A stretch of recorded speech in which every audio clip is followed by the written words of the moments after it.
السلام علیکم ورحمۃ اللہ وبرکاتہ۔ آج بڑی اہم حدیث پڑھوں گا، بوقت عیادت مریض کے لیے دعا کرنا۔ ہم جب مریض کے پاس جاتے ہیں اس سے پوچھنے کے لیے تو اس وقت ہمیں یہ دعا کرنی چاہیے، یہ دعا پڑھنی چاہیے۔ حدیث سماعت فرمائیں۔ حضرت عبداللہ بن عباس رضی اللہ تعالی عنہما سے روایت ہے کہ سیدنا رسول اللہ صلی اللہ علیہ وآلہ وسلم نے ارشاد فرمایا، جو مسلمان ایسے بیمار کی عیادت کرے جس کی زندگی باقی ہے اور اس کے پاس 7 بار یہ دعا کرے، یعنی 7 مرتبہ یہ جو نیچے دعا لکھی ہوئی ہے یہ پڑھے، تو اللہ تعالیٰ مریض کو اس بیماری سے جلد شفا عطا فرما دے گا۔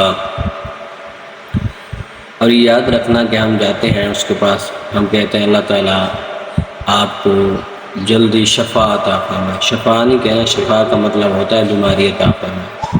تو یہ شین کے نیچے زیر ہم نے پڑھنی ہے کہ شفا عطا فرمائے۔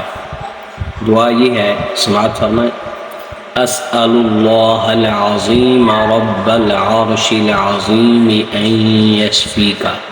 یہی دعا اس کے پاس بیٹھ کر 7 بار پڑھنی ہے۔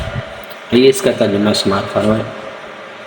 عرش اعظم کے مالک، عظمت والے اللہ تعالیٰ سے میری دعا ہے کہ آپ کو شفا عطا فرمائے۔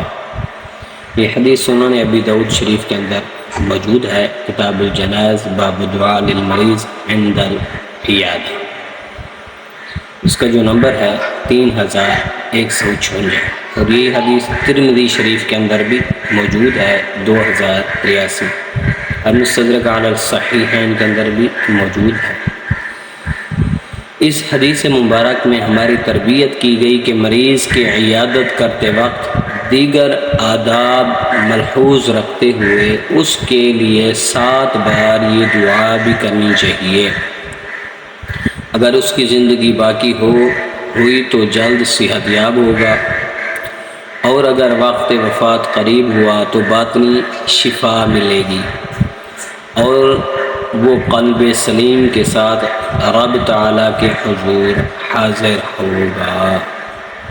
یہ دعا کوئی مشکل نہیں ہے، ہمیں یاد کر لینی چاہیے، اور پھر یہ دعا ہم مریض کے پاس بیٹھ کر 7 بار پڑھیں گے تو حدیث پر بھی عمل ہو جائے گا، اور اسی دعا کی برکت سے اللہ رب العالمین اس مریض کو صحت تندرستی عطا فرمائے گا۔